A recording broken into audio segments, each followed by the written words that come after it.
Hello. I'm really just wanting to feel for a minute. I've been thinking about this a lot. First, thank you so much for what you do. I guess my question is kind of back to the beliefs system that you were talking about, how a thought or a belief is just a thought that we just continue to think over and over. Logical, isn't it? Law of attraction just keeps perpetuating. Very logical.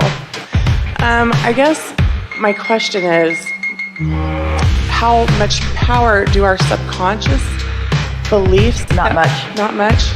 I'm good with that. Well, everything starts somewhere. Right. Subconscious just meaning you're not that aware of it. Subconscious can be defined by humans in a lot of different ways. But this is the way to really understand this. If you're not feeling any emotion about it, then it's not a player in your mix. And if you are feeling emotion about it, you're thinking about it, and it's not subconscious. Great. This is the next thing I wanted to ask about emotions, your emotional guidance system. I'm trying to lean in more, to my emotions and really feel... Before you go there, we want to add something to what we were just talking about, subconscious. Can you hold your place there? The cells of your body are consciousness. And you're not really aware of what those consciousnesses are thinking.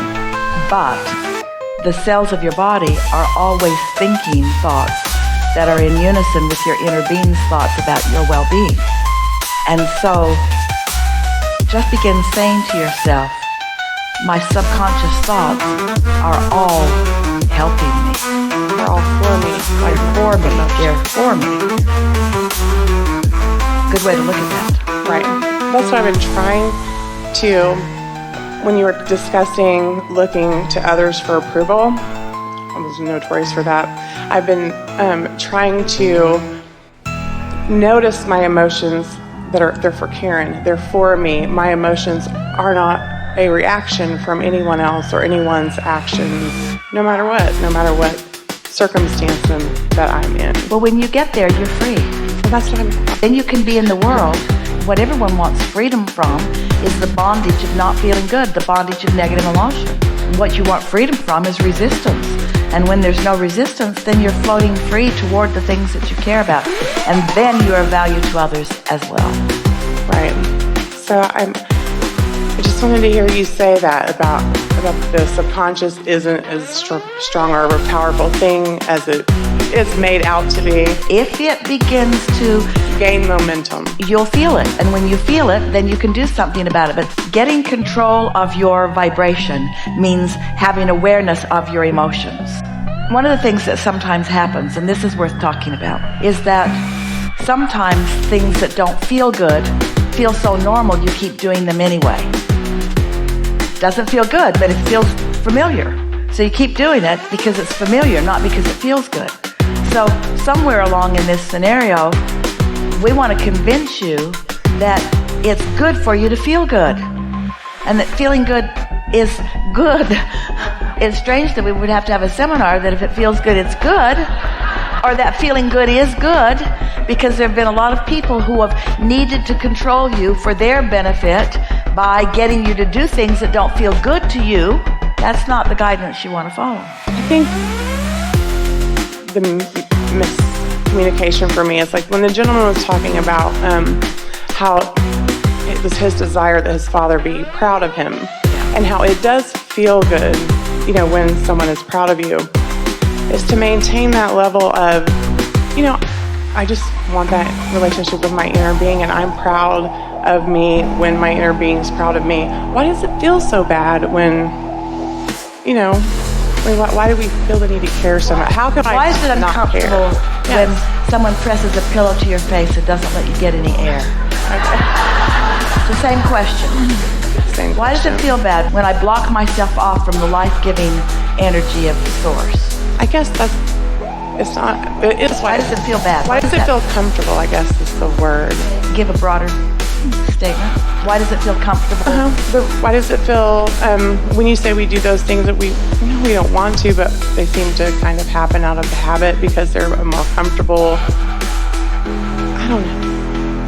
Well, we know what you're getting at, because things that feel familiar, you continue to do them. So let's say that you've been trained, like most have in this environment, to pleasing others, because the others who want to be pleased are the ones training you. So it's logical that they would be looking out for their own best interests, and we're not pushing against that in any way. So let's say that you've been trained to please, and you've gotten pretty good at it. Well, there isn't anything wrong with wanting to uplift. And a lot of what others want, you want too. And you want on behalf of others too. So it becomes a little complicated in terms of where all the desires are coming from. So now put your inner being in the picture, who knows who you really are, what you came intending to do, what life has caused you to ask for, and most important, what the path of least resistance is right now to lead you toward what you want. And your inner being is offering vibrationally a very clear perspective, you might say opinion. Now, if you get crossways of that opinion of your inner being, and you stay crossways of it or in defiance of it very long, you won't feel good. It's like bucking the current of your own well-being. Doesn't feel good and isn't good for you. And let's make that statement even more specific. Bucking the current of your own evolution, of your own expansion, of your own choices, of your own decision-making processes, of your own learning, of your own growing, of your own becoming isn't good either. So your inner being would inspire you to take chances that your mother would never allow you to take.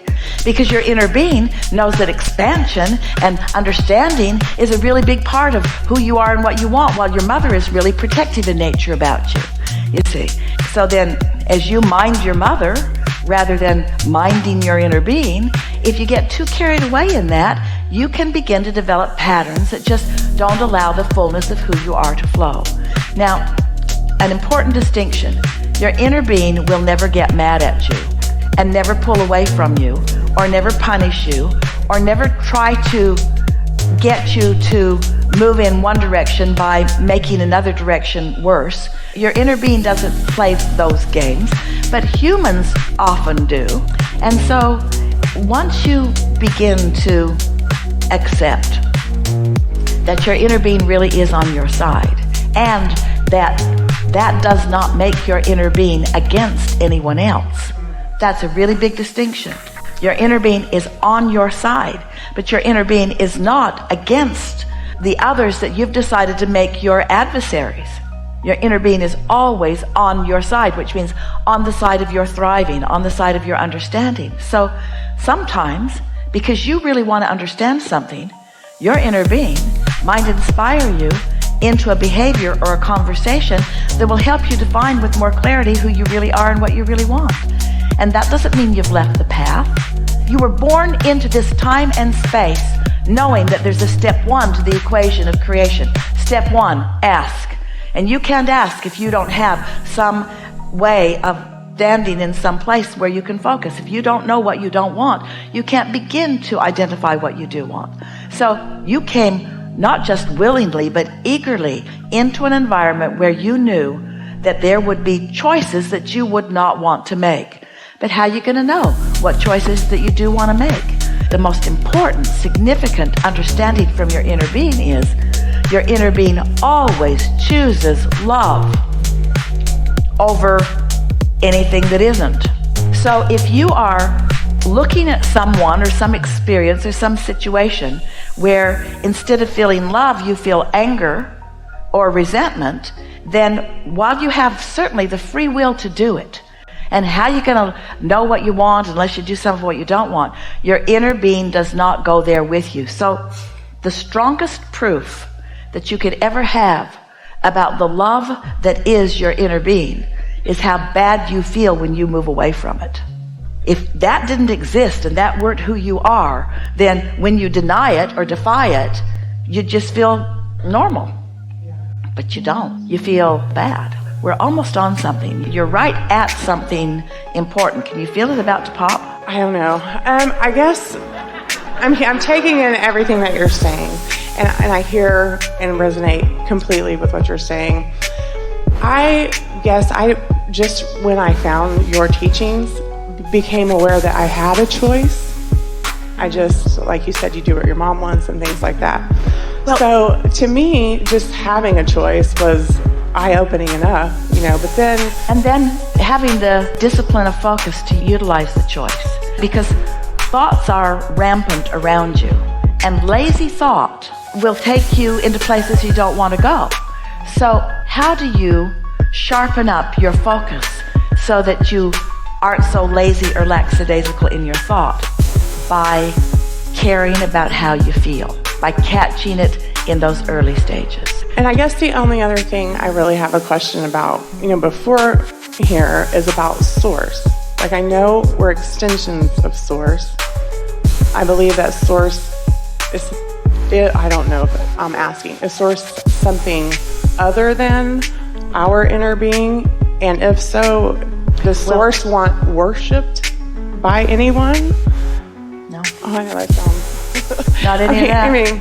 Not any of that. Your inner being, because of law of attraction, is gathered together with many, many others. And that culmination of all of that, everyone who has ever been physically focused, and we're not saying that you have to be physically focused ever to be source, but we're saying everyone who has ever been physically focused, who has reemerged back into non-physical, is part of that source. And as they reemerge, they leave behind any resistance that they've picked up along their physical trail. So it's just this pure love and knowing and well-being. In the same way that our friend, we enjoyed the conversation so much, who wanted the approval of his father. Source does not need or want your approval. Source just loves and therefore approves. The thing that is most uncomfortable for most people when they are uncomfortable, this is the reason. They are looking at themselves or at someone else and having a knee-jerk reaction to what they're seeing and not knowing that they have control over what they see, because they think that it's a done deal and that now they are just seeing it, and what it is what is, and they have no control over what they're seeing, and therefore they have no control over what is, and therefore they feel vulnerable, and therefore they feel defensive, and therefore they don't allow the love that is really them to flow. Did that sort of add up for you? When someone is having a hard time in their life experience and they want to love themselves more but are having a hard time doing it, we like to say to them, it's harder for you to love you than it is for you to love almost anybody else, because you've practiced not loving you more than everybody else. And the reason that you've practiced not loving you is because you've been expecting others to love you who weren't assigned to love you. You're running around the world trying to get somebody to love you, and when they don't, then you take it really personal. And then you start looking for flaws in yourself, and you develop these patterns of feeling deficient or flawed, which your inner being feels just the opposite about you. And so the more you do that, the worse you feel. The more you do that, the worse you feel. And the worse you feel, the more you do that. It's sort of that sort of cycle. So that's one of the reasons that you enjoy hooking up with what we know about you, because as you listen to us long enough, you begin to feel the resonance of it. Then you're in a position where you can begin to make some conscious choices. The choice really has to start with how you want to feel. So then we say to that person who wants to love themselves, it'd be a whole lot easier if you would just love. Just look for positive aspects out there. Don't try to find them in yourself. They're harder to find in yourself because you've got beliefs that are kind of in the way of that. So yourself is not usually your path of least resistance to find a loving feeling about yourself, because you know everything about you. You didn't make your bed. You didn't study for that test. You were mean to that person when you didn't mean to be. You knew you were mean to that person when you did mean to be. In other words, you know everything about yourself, and you've picked up all these rules and requirements from everywhere, and none of them even go together. They're all in conflict with each other, but you still take them all personally and try to do them all.